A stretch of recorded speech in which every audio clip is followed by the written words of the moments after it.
Welcome you back once again in my channel Giza Education. I'm Sandeep Sharma in front of you. And today guys, आज दोस्तों, साथियों, students, जो topic हम लोग चर्चा करने वाले हैं, the topic we are going to start today is the reflection through a plane mirror.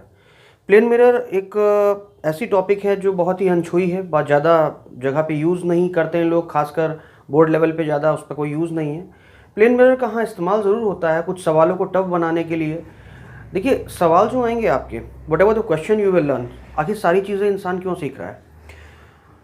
Whatsoever you are learning is just because you want to apply it. You become capable of applying it. You can apply it wherever it is necessary. चीज़ों को सीख आप इसलिए रहे हैं ताकि ज़रूरत पड़ने पर आप उन्हें अप्लाई कर सकें, ज़रूरत पड़ने पर उनका इस्तेमाल कर सकें. कैसे हो सकता है ये? जब चीज़ों को सही समझेंगे आप. ठीक है. हाँ, before moving to anything else, if you have not subscribe my channel till now, please guys just do subscribe it, get me motivated, and I'll be making a lot and lot of informative and interesting videos for you. Just coming up back to the topic. देखिए, मैंने कहा कि reflection through plane mirror, ये जो topic है board level पे ज़्यादा कुछ है नहीं इसमें समझने के लिए.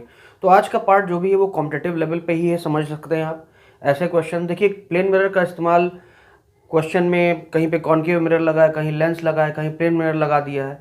तो प्लेन मिरर में चीज़ें कैसे होती हैं, ये सब चीज़ों को समझने के लिए आज की टॉपिक है. टॉपिक को ध्यान से देखें, एंड तक देखें. और ये बात ज़रूर मैं कहूँगा कि देखिए, मैंने वीडियोस को अलग अलग हिसाब से बनाया है. इसके पहले के वीडियोस बोर्ड लेवल पे थे, यानी इसके बाद जो कमिंग वीडियोज़ होंगे वो बोर्ड लेवल पर भी हो सकते हैं. और वो सारी इन्फॉर्मेशन आपको वीडियो के थंबनेल में मिल जाएगा, आप देखिएगा उसको. और वीडियो को हमेशा ऑर्डर में देखिए. देखिए, जो जेईई और नीट के स्टूडेंट्स हैं उन्हें सारे वीडियो देखने की ज़रूरत है ताकि उन्हें कुछ भी पार्ट उनका छूट ना जाए. बोर्ड लेवल है तो जो कॉम्पिटिटिव पार्ट है आप चाहें तो उन्हें स्किप भी कर सकते हैं, लेकिन मैं ये कहूँगा कि आप सभी देखें. कुछ भी जानने का मौका मिल रहा है तो फ़ायदा उठाएं उसका, उसे छोड़ें नहीं. बहरहाल, तो प्लेन मिरर की बात करते हैं. तो प्लेन मिरर देखिए है क्या, ज़रा हम लोग इस बारे में डिस्कस करते हैं.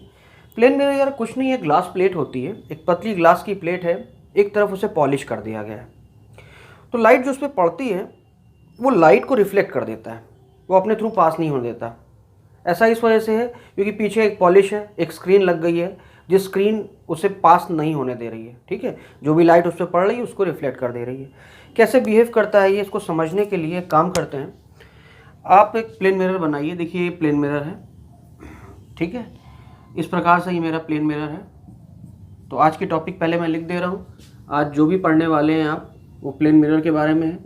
Plane mirror, okay, plane mirror. यहाँ प्लेन मिरर के थ्रू हम लोग रिफ्लेक्शन करेंगे. देखिए, ऐसा है कि मान लेते हैं कि यहाँ पे कोई ऑब्जेक्ट रखा है. मान लेते हैं जो ऑब्जेक्ट रखा है उसकी दूरी जो है प्लेन मिरर से वो x है. ठीक है, किस प्रकार से बिहेवियर होगा. देखो, जो लॉज या रिफ्लेक्शन की हैं, जो कॉन्केव में पढ़ा है आपने, जो कॉन्वेक्स में पढ़ा है, all those laws which you have already studied through, that will not change.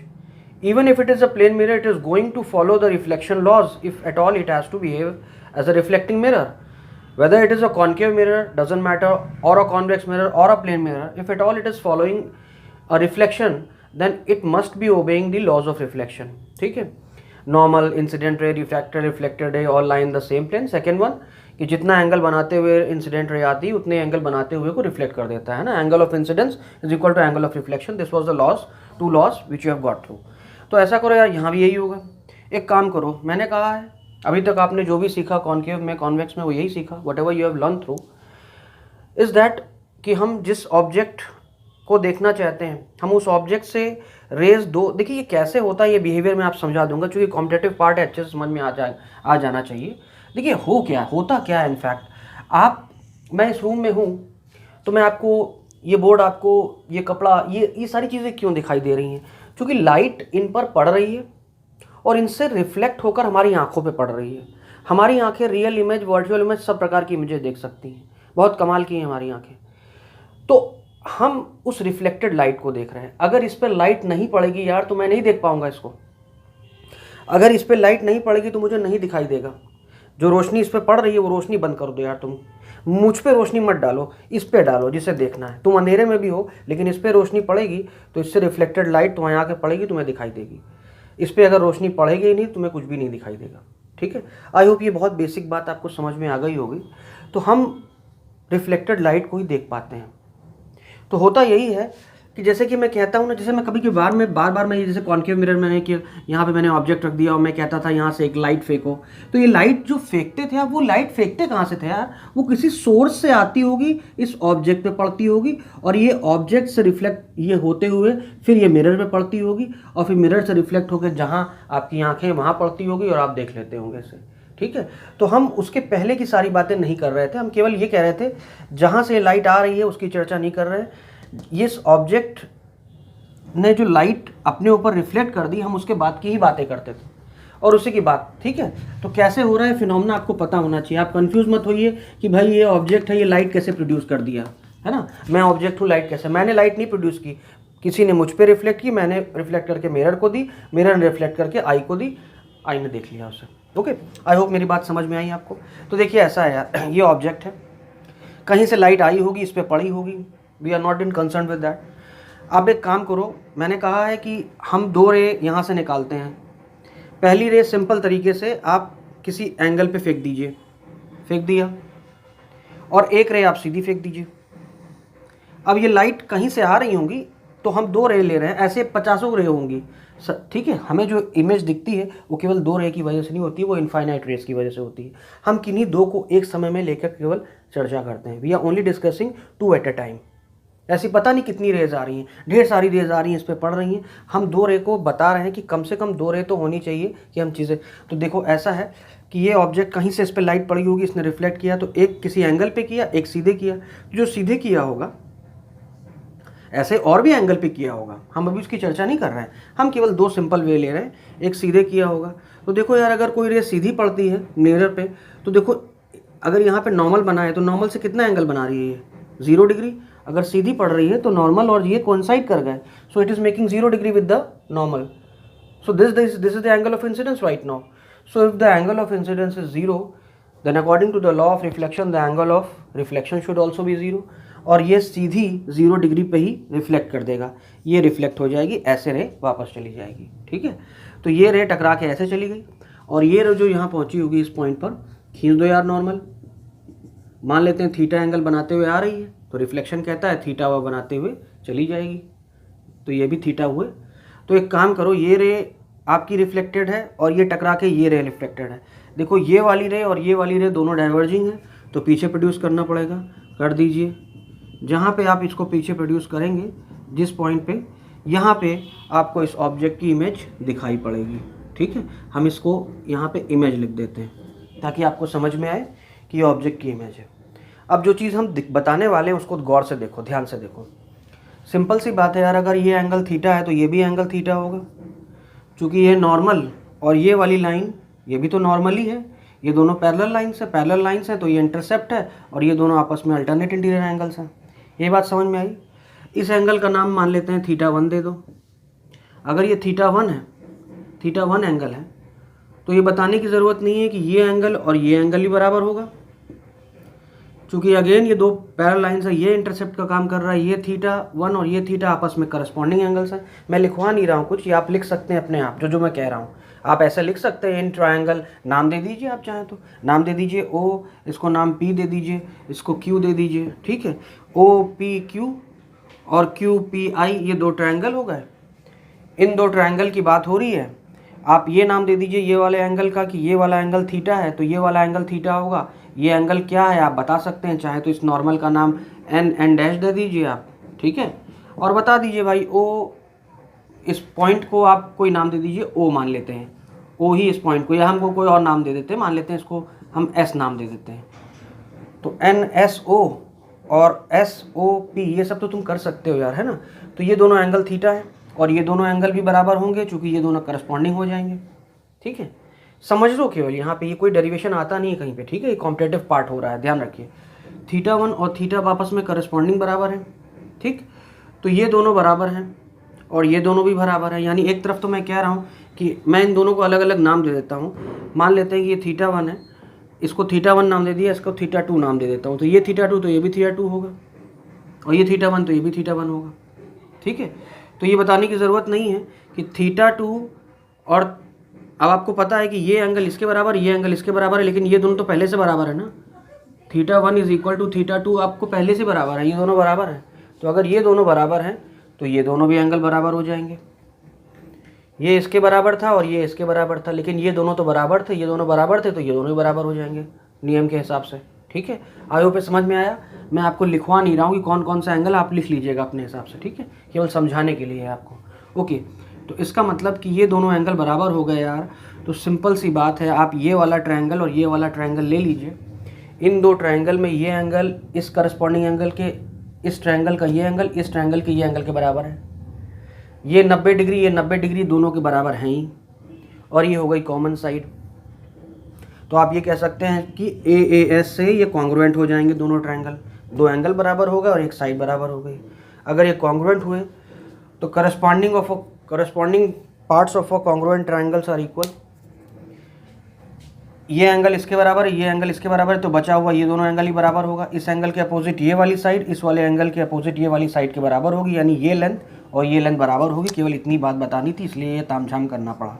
OP is equal to PI, यानी प्लेन मिरर में जितने डिस्टेंस पे ऑब्जेक्ट होता है उतने ही डिस्टेंस पे उसकी इमेज बनती है, याद रखो। ठीक है, distance of object from mirror,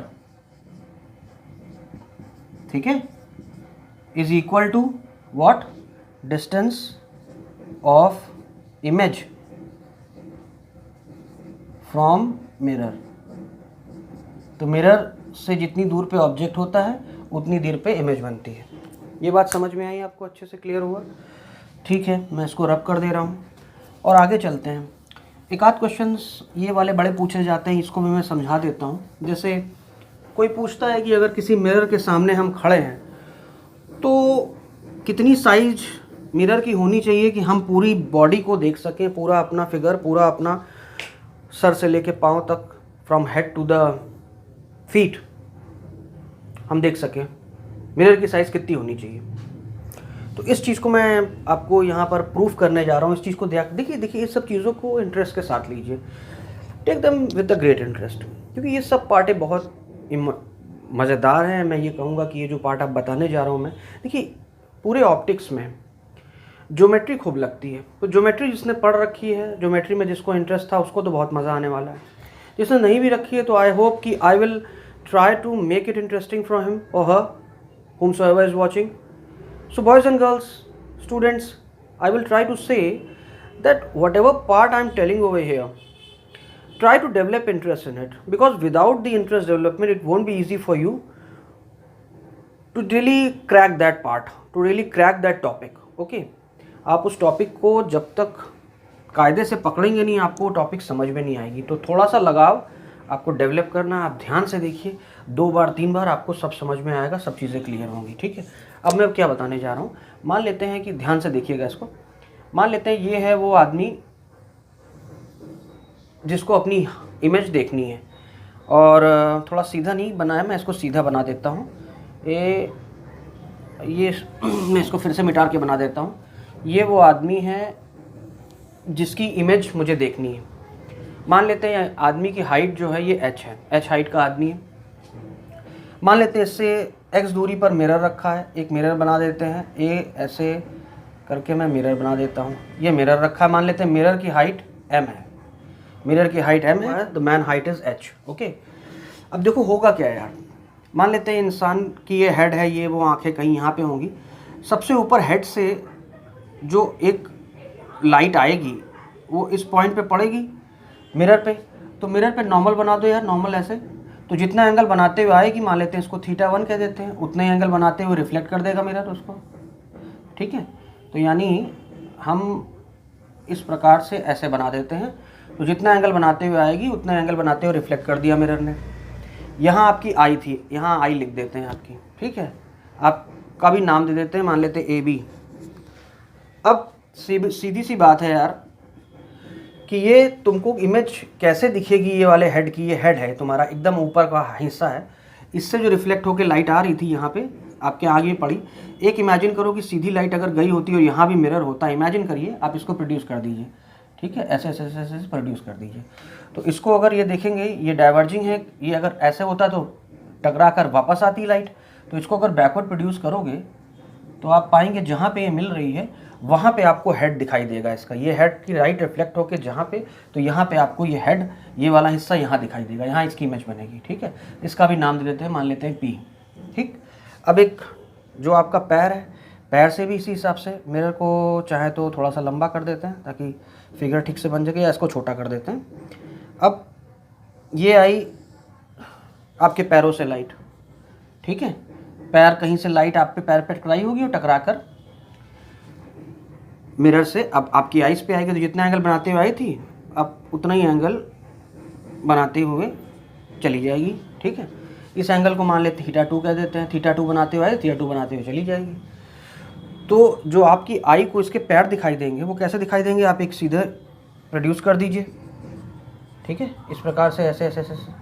तो बैकवर्ड ये प्रोड्यूस करो यार, ये जहाँ पे ये मीट करेगा ना ऐसे ऐसे ऐसे, वहीं पे आपको इसका पैर दिखाई देगा। ठीक है, इनको आप जोड़ दीजिए और इसका भी एक नाम दे दीजिए। मान लेते हैं इसको नाम दे दिया आपने क्यू। इतनी बात समझ में आई है। हेड की लाइट यहाँ आई, रिफ्लेक्ट करके आपकी आई पे पड़ी, पैर की लाइट यहाँ रिफ्लेक्ट करके हेड आपको यहाँ दिखाई दिया और पैर आपको यहाँ दिखाई दिया। इतनी बात समझ में आई। अब देखो यार, सिंपल सी बात है, ये दोनों ट्रायंगल तो आपस में कॉन्ग्रुएंट होंगे। अभी मैंने प्रूव किया थोड़ी देर पहले, फिर से बता देता हूँ। ये दोनों एंगल आपस में बराबर हैं। ये वाला ट्रायंगल और ये वाला ट्रायंगल, ये दोनों बराबर हैं। कैसे? क्योंकि ये θ1 एक का θ2 के बराबर है, 90 डिग्री एक का 90 डिग्री दो के बराबर, और ये साइड तो कॉमन है। So by the congruency AAS these two triangle will be congruent, so this side will be equal to this. इतना पार्ट इसके पार्ट के बराबर होगा। मान लो इस पार्ट को A कह देते हैं हम, तो जितना अगर ये A होगा तो ये भी A होगा। कोई बताने की बात ही नहीं है। यही काम यार यहाँ पे भी होगा। यहाँ पे देखिए, ये दोनों ट्रायंगल भी कॉन्ग्रुएंट होंगे। ये एंगल इसके बराबर है, ये 90 डिग्री इसके बराबर है, ये साइड कॉमन है, AAS से कॉन्ग्रुएंट हुए। तेजी बोल रहा हूँ लेकिन सब चीज़ें आपने पढ़ी हुई हैं, इसलिए मुझे लग रहा है कि ये सब पता होगा आपको, इसलिए तेज बोल रहा हूँ। और यार ये सब चीज़ें इतनी बेसिक हैं, अगर इसको बताने में बहुत समय ले लिया मैंने तो वीडियो बहुत लंबा हो जाएगा, and it will interest of other students out there. So even अगर ये दिक्कत है आपको, इन सब पार्ट में दिक्कत है, तो आप मुझे कमेंट बॉक्स में ज़रूर डालें, बेशर्म होके डालो। वट एवर, ये मत सोचो, do not ever think that what sir will think about this, that I am not knowing, doesn't matter. अगर तुम कुछ नहीं जानते हो तो इसमें कमी नहीं है तुम्हारी, लेकिन अगर तुम कुछ जान सकते हो और नहीं जान रहे हो तो कमी है तुम्हारी। ठीक है, आपको ऐसा मौका हाथ लगा है, आप कमेंट बॉक्स में लिख के बताइए मुझे क्या दिक्कत है। मैं आपको बहुत सी चीज़ें आपको जो है समझा दूंगा, या ऐसा कोई वीडियो बना दूंगा, बट ये सब मैं बता रहा हूँ, ये बहुत बेसिक चीज़ें हैं। ठीक है, एक काम करो, इसको भी आगे प्रोड्यूस कर दो ऐसे ऐसे ऐसे। इसका नाम दे दो, कुछ भी नाम दे दो, मान लेते हैं T नाम दे दिया, इसको भी नाम दे दो, मान लेते हैं S नाम दे दिया। ठीक, अभी बताऊँगा क्यों। देखो, अब ये दोनों लेंथ भी बराबर होंगी क्योंकि दोनों कॉन्ग्रुएंट ट्रायंगल्स हैं, इन दोनों को BB कह दो। ठीक है, यानी पूरी हाइट अगर देखा जाए तो ये कह सकते हैं 2A प्लस, छोड़ो खैर। अब देखो, अब जो मैं कह रहा हूँ उसको ध्यान से देखो। अब तुम एक काम करो यार, तुम ये ट्रायंगल देखो PEQ। अब PEQ और ये ट्रायंगल देखो, मैं दो नाम और दे देता हूँ। इस यहाँ पे ST नाम दिया है मैंने, इसको मैं यहाँ पे Q और इसको मैं R दे दे रहा हूँ। देखो, अब ये वाला ट्रायंगल और ये बड़ा वाला ट्रायंगल आपस में सिमिलर है। पढ़ा है आपने, पढ़ा है, इसलिए चर्चा नहीं करेंगे। क्यों सिमिलर है भाई? आप जानते हैं, ये कॉमन एंगल हो गया उन दोनों का, और ये पूरी स्ट्रेट लाइन है। ये दोनों लाइन आपस में पैरेलल नज़र आ रही हैं, तो ये एंगल इसके बराबर होगा, है ना। इसी प्रकार से ये एंगल इसके बराबर होगा, देख सकते हैं आप। ठीक, तो ये दोनों आपस में सिमिलर हैं, ये वाला ट्रायंगल और ये। तो मैं लिख सकता हूँ, मैं यहाँ लिख दे रहा हूँ, मैं ऊपर से प्लेन वेयर हटाता हूँ, यहाँ लिख दे रहा हूँ मैं यहाँ पे।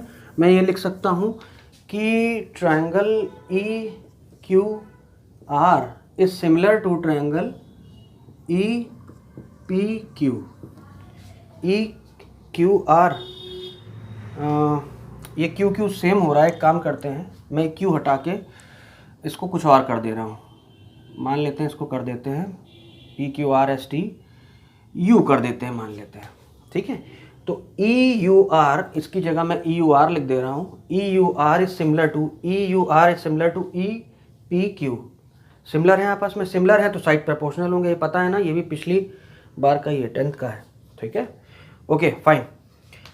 तो इसका मतलब ये है कि अगर ट्रायंगल सिमिलर है तो करस्पॉन्डिंग साइड्स प्रोपोर्शनल होंगे, यानी ये वाली साइड इस वाली साइड के प्रोपोर्शनल होगी, ये वाली साइड इसके प्रोपोर्शनल होगी, ये वाली साइड इसकी होगी। तो कोई भी दो हम लिख लेते हैं अपने मतलब की, बताता हूँ कौन सी। तो ये साइड इसके प्रोपोर्शनल होगी, तो इसका मतलब मैं लिखूँगा m, क्योंकि इस साइड को मैं m लिख सकता हूँ, या मैं पहले ऐसे लिख दे रहा हूँ, U R is proportional to P Q. ठीक है, क्या यू आर को मैं m लिख सकता हूँ, क्योंकि उसकी लेंथ मैंने m रखी है, और पी क्यू को यानी कि पी क्यू को ये लेंथ और ये लेंथ सेम है, आप देख सकते हैं। ठीक है, आप देख लीजिए एकदम सेम बनेगा वहाँ पे भी, ये पूरा इतनी लेंथ सेम आएगी। तो क्यों ना उस पूरी चीज़ को h लिख लें, हम कर सकते हैं ना। आगे देखो, ये ट्रायंगल, इतनी बात क्लियर हुई आपको। अब मैं जो ट्रायंगल कह रहा हूँ उसको देखो, कौन सा ट्रायंगल। अब मैं कह रहा हूँ ट्रायंगल, यहाँ पे मैं लाइन खींच देता हूँ। अब मैं कह रहा हूँ ट्रायंगल ई क्यू बी और R Q T. E Q B is similar to triangle triangle triangle triangle triangle triangle E Q B is similar to triangle R Q T. देख लो बाबू, see it carefully what I am saying. ये वाला triangle ये वाले triangle के similar होगा। कैसा? सिंपल है, ये कॉमन एंगल हो गया दोनों का, और ये 90-90 भी बराबर हो गए। आई होप ये समझ में आ रहा है ना। ठीक है, आगे आओ।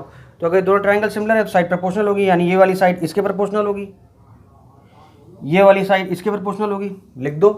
तो यानी मैं ये लिख सकता हूँ कि ये वाली साइड, अब देखो ये वाली लेंथ और ये वाली लेंथ तो सेम है ना, तो ये वाली लेंथ इसके प्रोपोर्शनल है। पहले मैं लिखता हूँ R T is proportional to E B.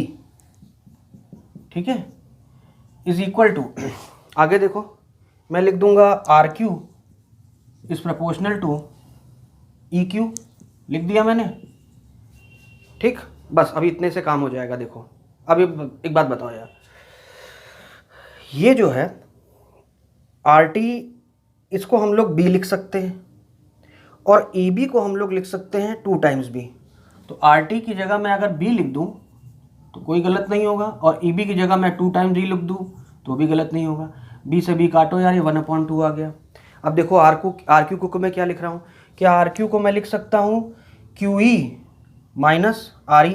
तो मैं लिख दे रहा हूँ, माइनस आर ई लिख दिया मैंने। अब भाई ई क्यू या क्यू ई तो हमारे पास है ही, इसको सॉल्व करोगे तो ये हो जाएगा 1 minus R E by Q E.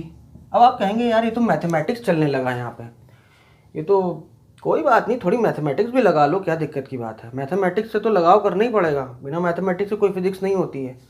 ठीक है, खूब मज़ा लीजिए, खूब एंजॉय कीजिए। This is all very entertaining, very important, और आप पूरा ध्यान लगाएंगे तो बहुत समझ में आएगा तुमको। Don't worry. Okay, so 1 minus R E upon Q E is equal to 1/2 लिख सकते हैं। तो यानी कि इसको मैं ऐसे लिख सकता हूँ, दिस इज इक्वल टू 1/2।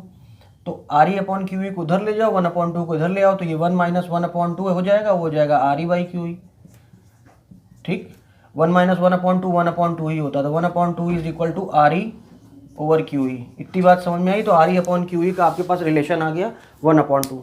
इतने से बड़ा काम होने वाला है, इसको हम इस्तेमाल करेंगे आगे। ठीक है, अब बाकी सब चीज़ें मैं रब्त कर दे रहा हूँ क्योंकि इसकी कोई ज़रूरत नहीं है। जो चीज़ें प्रूफ करनी थी वो निकल आया है। अब देखो कितनी जल्दी ये होने वाला है, मैं ये सब अब मिटा दे रहा हूँ।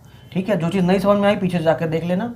A R E upon Q ई की वैल्यू 1/2 आ गई है। ठीक है, वापस इन दोनों ट्रायंगल में आते हैं।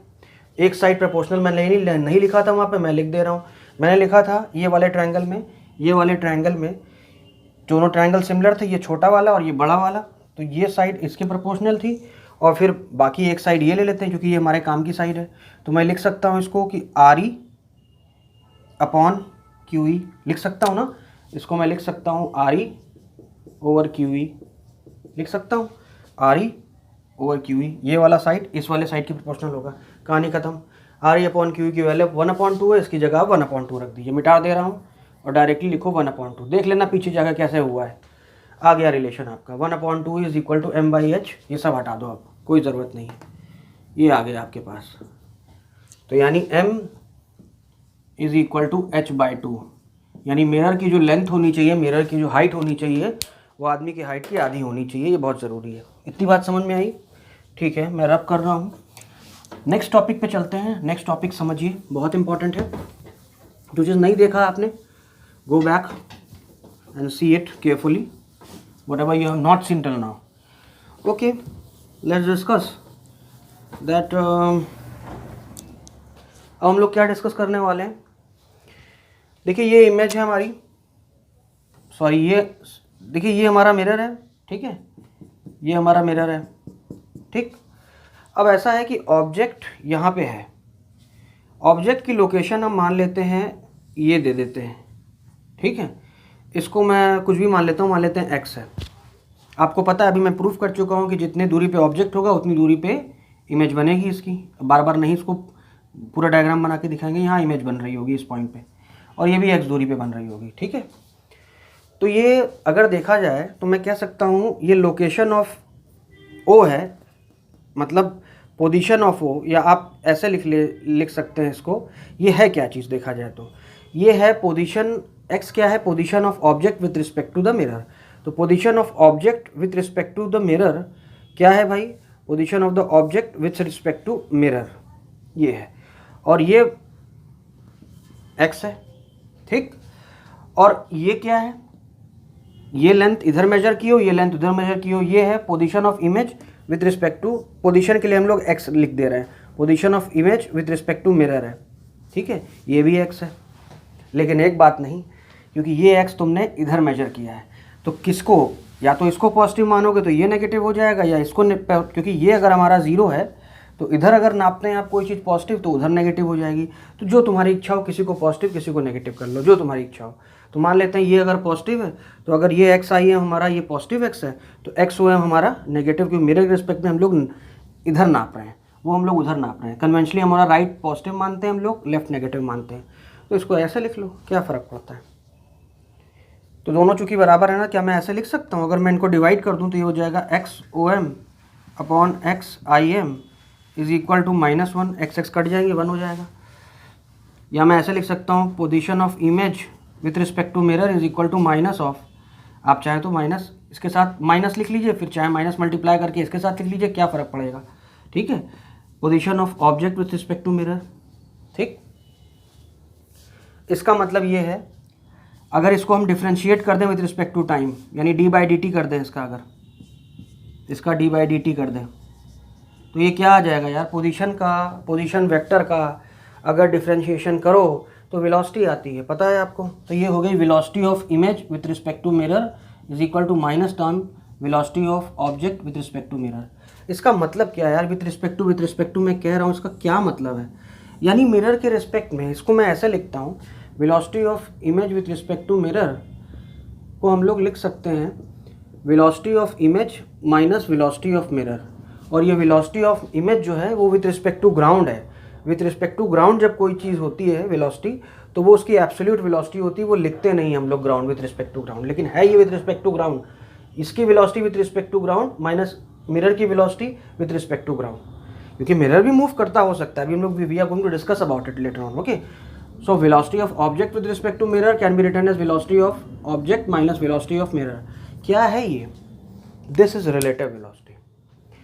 देखिए, it's just been 1 month ago, I mean, when I started my channel, I mean, not much of the videos I have placed on my channel.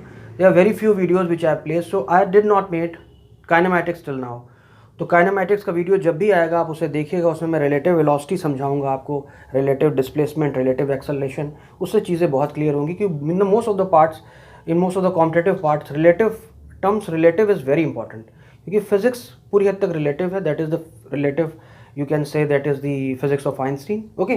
so relativity हमें सीखनी है कि velocity relative, जब मैं बताऊंगा आपको काइनेमेटिक्स में तो बहुत चीज़ क्लियर होगा, लेकिन अभी मैं आपको समझा दूंगा कि क्या मतलब है इसका, परेशान मत हो। देखो, एक एग्जाम्पल करते हैं और चीज़ों को समझते हैं। अब मान लेते हैं कि ये तो वो केस है कि जब मिरर खुद मूव कर रहा हो। अगर मिरर मूव नहीं कर रहा, अगर मिरर मूव नहीं कर रहा, मिरर खड़ा है, तो इसका मतलब मिरर की वेलोसिटी 0 होगी। अगर मिरर की वेलोसिटी 0, अगर मिरर रेस्ट पे है तो मिरर की वेलोसिटी 0 होगी। तो फॉर्मूला केवल यही हो जाएगा ना, velocity of I, velocity of image minus velocity of mirror is equal to minus times velocity of object minus velocity of mirror. यही था फॉर्मूला हमारे पास। तो अगर मिरर की वेलोसिटी कुछ नहीं है, 0 है, तो ये चीज़ 0 रख दोगे तो ये फॉर्मूला आ जाएगा velocity of image is equal to minus times velocity of object, यानी बस जिस गति, अगर मिरर स्टेशनरी है तो कैसा नज़र आएगा, जिस गति से मान लेते हैं ऑब्जेक्ट इधर भाग रहा है तो तुम्हें इमेज भी उधर भागती दिखाई देगी सेम वेलोसिटी से। अगर ये 2 मीटर पर सेकेंड की स्पीड से इधर भागता है तो मिरर में तुमको 2 मीटर पर सेकेंड की स्पीड से इमेज उधर भागती दिखाई पड़ेगी। अगर ये 2 मीटर पर सेकेंड की स्पीड से मिरर की तरफ भागता दिखाई दे रहा है तो मिरर में तुमको 2 मीटर पर सेकेंड की स्पीड से करीब आता दिखाई दे रहा होगा वो इमेज। ठीक है, मिरर की इमेज और ऑब्जेक्ट की इमेज सेम हो जाएगी, बस उनका डायरेक्शन अपोजिट होगा। अगर ये ऐसे है तो वो ऐसे, अगर ये ऐसे है तो वो ऐसे, ये ऐसे जा रहा है तो वो ऐसे जा रही है, ये ऐसे आ रहा है तो वो ऐसे आ रही है। ठीक है, कोई दिक्कत? अगर मिरर की वेलोसिटी 0 है, अगर मिरर की वेलोसिटी 0 नहीं है तो क्या होगा, तो एक क्वेश्चन के ज़रिए हम लोग इसको समझते हैं।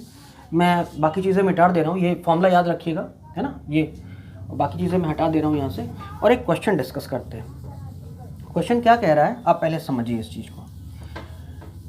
ये कह रहा है, मान लेते हैं ऑब्जेक्ट जो है वो 2 मीटर पर सेकेंड की स्पीड से इधर जा रहा है, ये वेलोसिटी ऑफ ऑब्जेक्ट है, और मिरर जो है वो 2 मीटर पर सेकेंड या 1 मीटर पर सेकेंड की स्पीड से इधर जा रहा है। ध्यान देना, ऑब्जेक्ट इधर जा रहा है, मिरर इधर जा रहा है। पूछ रहा है कि इमेज की वेलोसिटी क्या होगी, बताओ। वही फॉर्मूला लगाते हैं अपना। ऑब्जेक्ट की वेलोसिटी 2 मीटर पर सेकेंड की स्पीड से इधर है, इमेज की वेलोसिटी 2 मीटर पर सेकेंड की स्पीड से इधर है, सॉरी मिरर की वेलोसिटी 2 मीटर पर सेकेंड की स्पीड से इधर आ रही है। तो इमेज की वेलोसिटी तुम्हें कैसी नज़र आएगी वो बताओ। बहुत सिंपल है, देखो यार, तुम IJK के फॉर्म में भी कर सकते हो, लेकिन सिंपल देखो, रखो इसको, वेरी इजी इट इज़। कैसे करना है, हमें यह फॉर्मूला पता है, velocity of image minus velocity of. सबसे पहले जो चीज़ें हैं उनको लिखने की कोशिश करो। देखो वेलोसिटी ऑफ इमेज, तो वेलोसिटी ऑफ इमेज जो हम लोग देखेंगे तो वो हमको पता करनी है, माइनस वेलोसिटी ऑफ मिरर। अब पहले एज्यूम कर लो अपने मन में कि तुम कौन सी डायरेक्शन को पॉजिटिव मानते हो, कौन सी नेगेटिव। इसको हम लोग पॉजिटिव मानेंगे और इसको नेगेटिव मानेंगे। हम IJK करके भी कर देंगे और अच्छा हो जाएगा, लेकिन पहले आप सिंपल तरीके से देखिए। तो वेलोसिटी ऑफ इमेज माइनस, अब देखो ये वेलोसिटी अगर मेरी पॉजिटिव है तो मिरर की वेलोसिटी चूँकि इधर आ रही है ना, तो ये 1 मीटर मिरर की जगह जो रखना है वो रखना पड़ेगा माइनस में। ये बात समझ में आई तुमको? Is equal to minus time velocity of object. अब वेलोसिटी ऑफ ऑब्जेक्ट तो उधर ही जा रही है ना, उधर जा रही है, राइट में जा रही है, उसमें कोई चेंज नहीं करना, 2 ही रख दो। ठीक है, माइनस वेलोसिटी ऑफ मिरर, तो वेलोसिटी ऑफ मिरर तो अगेन इधर ही है, तो आप लिखिए -1। ठीक, सॉल्व करो कि देखो क्या आ जाएगा, वेलोसिटी ऑफ इमेज प्लस ये 1 हो जाएगा, इज इक्वल टू माइनस बाहर रखो, ये 2 + 1 3 हो गया, क्योंकि ये माइनस माइनस प्लस हो जाएगा। तो velocity of image plus 1 is equal to minus times 3। तो velocity of image is equal to -3 -1, जब ये 1 जाएगा उधर तो माइनस हो जाएगा और ये आ जाएगा -4। तो देखिए जिस गति से ऑब्जेक्ट मिरर की तरफ मूव कर रहा है उसकी दुगनी गति से, ये तब की बात है जब वेलोसिटी ऑफ मिरर यानी मिरर जो है करीब आ रहा है, यानी कि ये ऑब्जेक्ट मिरर के करीब जा रहा है और मिरर ऑब्जेक्ट के करीब आ रहा है, दोनों आपस में एक दूसरे के करीब जा रहे हैं। तो आप देखिए इमेज ऑब्जेक्ट के गति के दुगनी गति से मिरर में पास आती दिखाई दे रही होगी। आप करके देखिए, आप इसको खुद महसूस करेंगे। आप इसको कहीं मिरर में आप देखिए दौड़ते हुए, कोई मिरर सामने लगा हो और दौड़ते हुए उसके आइए तो वो मिरर की स्पीड कहीं ज़्यादा तेज़ दिखाई देती है आपको। ये ध्यान रखिए। मान लेते हैं कोई मिरर रखा है चुपचाप, जिस स्पीड से तुम दौड़ते हुए आओगे ना, तुमको वही स्पीड से दौड़ती हुई इमेज दिखाई देगी तुम्हारी, तुम भी दौड़ते हुए दिखाई दोगे अपनी तरफ सेम वेलोसिटी से। अब मान लो वो शीशा किसी कार के पीछे लगा हुआ है, किसी ट्रक के पीछे लगा हुआ है और ट्रक दूर जा रही है, यहाँ पे ट्रक समझो अगर पास आ रही है और तुम दौड़ रहे हो तो दुगनी गति से तुम्हारी इमेज तुम्हारी तरफ दौड़ती हुई दिखाई देगी। अब देखो एक क्वेश्चन डिस्कस करते हैं, एक नया पार्ट डिस्कस करते हैं। ये नया पार्ट क्या कह रहा है, पहले मैं इसको एक बहुत ही इंटरेस्टिंग मैनर में इसको समझाने की कोशिश करता हूँ। देखिए मान लेते हैं मेरे पास कोई मिरर है SS', ठीक है, एक नॉर्मल बना देते हैं इसका, ये बन गया नॉर्मल। मान लेते हैं ये नॉर्मल का नाम है NN', ठीक है। अब ऐसा है कि एक इंसिडेंट रे आ रही है, कोई ऑब्जेक्ट से इंसिडेंट रे आ रही है, मान लेते हैं एंगल थीटा बनाते हुए आ रही है भाई। तो रिफ्लेक्शन कहता है थीटा बनाते हुए जाएगी, भेज दो भाई थीटा बनाते हुए वो चली गई होगी। इंसिडेंट रे है तो इंसिडेंट लिख देते हैं, रिफ्लेक्टेड रे है तो रिफ्लेक्टेड लिख देते हैं, ठीक है।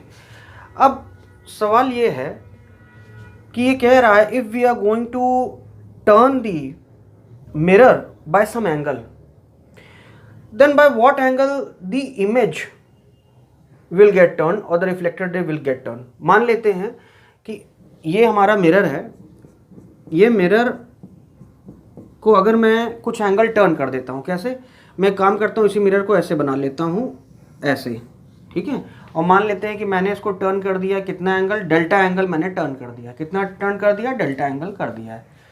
तो मान लेते हैं डेल्टा एंगल टर्न कर दिया है, इंसिडेंट रे तो वही है। ऑब्वियस सी बात है कि रिफ्लेक्टेड रे अब थोड़ी कुछ बदल जाएगी, यानी कि अब रिफ्लेक्टेड रे कुछ ऐसी टाइप की दिखाई देगी, है ना। सीधा बना लेते हैं इसको, ये ऐसे। तो रिफ्लेक्टेड रे अब जो है हमारी ऐसा दिखाई दे रही है। तो यही ये जानना चाहता है कि जब तुमने मिरर को डेल्टा टर्न किया तो ये कितना टर्न हो गया। इस एंगल को मान लेते हैं हम लोग एम टर्न हो गया मान लेते हैं, ठीक है। अब ऐसा है, सबसे पहले तो ये जो नया वाला मिरर बना है इस पर नॉर्मल खींचो यार, एकदम सीधा नॉर्मल खींचो। मैं इसको सीधे खींच दे रहा हूँ, ये ऐसे, यानी ये वही नॉर्मल है, बस अब चूंकि मिरर ऐसा हो गया था ना, उसको मिरर का अब नॉर्मल ऐसे दिखाई देगा।